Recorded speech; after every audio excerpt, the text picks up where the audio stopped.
Explorers first noticed it because of navigation errors. Charts stopped lining up, jump points shifted by fractions of a degree, then by whole sectors. Ships arrived light minutes off target or not at all. At first, cartographers blamed bad math, stellar drift, corrupted archives. Then an entire trade route vanished. Not destroyed, not blocked, just missing. Every record of it contradicted itself. Distances changed depending on who measured them. Older maps disagreed violently with newer ones, like reality couldn't commit to a shape. The Threll Combine sent survey fleets.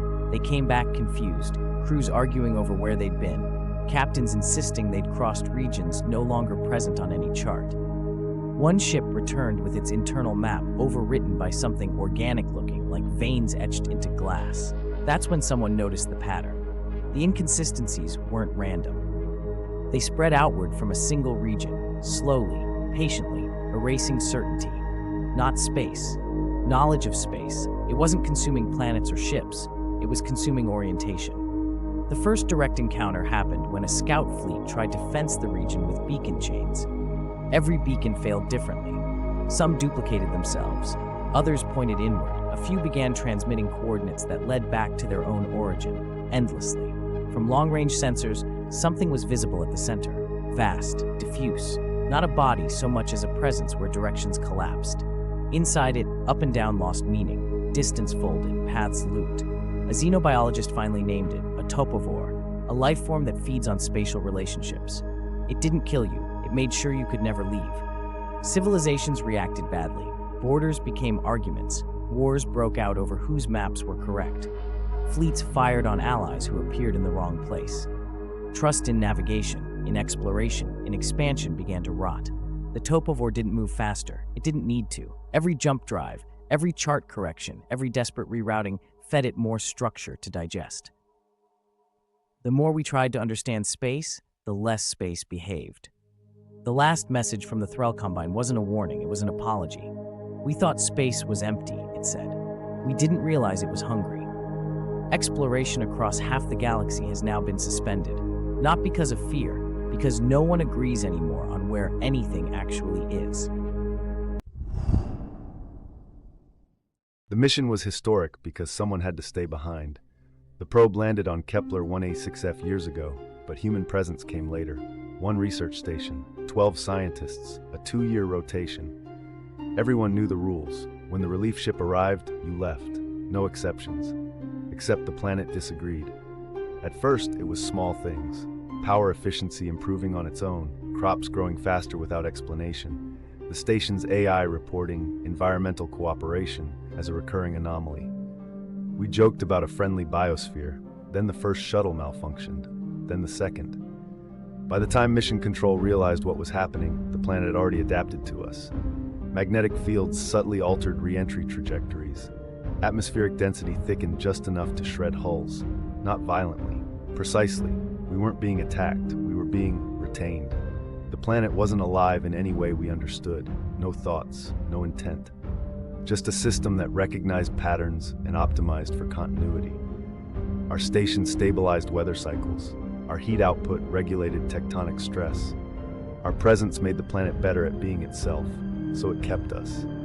Mission Control proposed evacuation by force, orbital tugs, surface strikes to disrupt the fields. One of the scientists asked a simple question that killed the plan. What happens to the planet if we leave? Silence. Models showed catastrophic instability.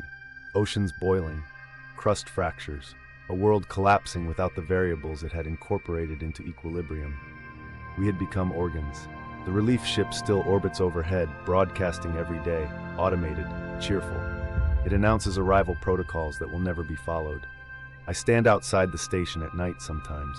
The wind bends around me gently, like the planet is aware of where I am. We were the first humans to step here. And we will be the first ones who never leave. We dug up our past. It didn't want to be found. When humanity colonized the moon of Corvax 3, we thought we were the first intelligent beings to step foot there. Smooth ice fields, silence, endless night, a perfect mining outpost, until the scanners picked up metallic anomalies deep below the surface, buried structures, perfect geometry. The higher-ups called it the archive. They sent us in with drills and smiles, dreaming of alien tech to reverse engineer and sell. The first chamber was a cathedral of obsidian metal, walls covered in shimmering symbols, older than any star chart we knew. Then we found the sarcophagi, tall, translucent pillars arranged like soldiers at attention. Inside each one, silhouettes, humanoid, perfectly preserved, waiting. We weren't scared enough. The scientists tried to access the systems. I watched from the control room as they connected power cables to ancient ports that definitely didn't want power. The lights flickered, the planet's magnetic field spasmed, a low hum rattled teeth. The archive woke up, alarms blared, those pillars cracked, the silhouettes inside twitched. The hum turned into a voice that bypassed microphones and drilled straight into our heads. A single sentence: "You were not chosen." The chamber sealed itself, and gravity doubled. I saw bodies fold where they stood. I barely reached the elevator before everything went black. Now I'm back at the surface base, but the ground keeps shaking. The ice plains are splitting open like pages in a book. More structures are rising, and the hum never stopped. We thought the archive was history. It isn't. It's a warning. And every sarcophagus below is now empty. The ruins on Virex Delta were impossible for a simple reason. They were pristine, no erosion, no micrometeor scars, no decay, white stone towers rising from a desert that had been lifeless for 4 billion years. Not abandoned, not ancient-looking, just finished. Surveyors assumed recent construction until carbon dating came back older than the planet's crust. That caused problems. The structures showed signs of habitation, furniture, tools, pathways worn smooth by traffic, but everything was aligned with modern galactic standards. Door heights matched average species metrics, corridors optimized for multi-species movement, even signage followed conventions agreed upon only a few centuries ago. As if someone had built the ruins in anticipation, archaeologists found no bodies, no art, no records, only utility, housing blocks, transit hubs, energy nodes, a city designed to be used, not remembered. Then someone noticed the timestamps.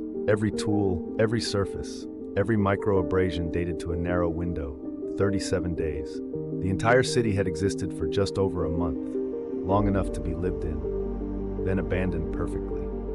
The breakthrough came from a junior xenologist who stopped asking who built the city and asked for whom. The answer rewrote everything. The ruins matched projected needs of a civilization that didn't exist yet.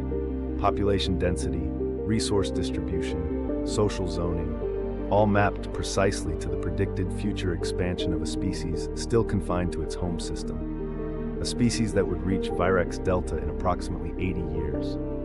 Someone had built their destination early. The final discovery was a buried plaque beneath the central spire. No language, just a single symbol repeated again and again. A universal marker used in construction databases across the galaxy, ready for occupancy.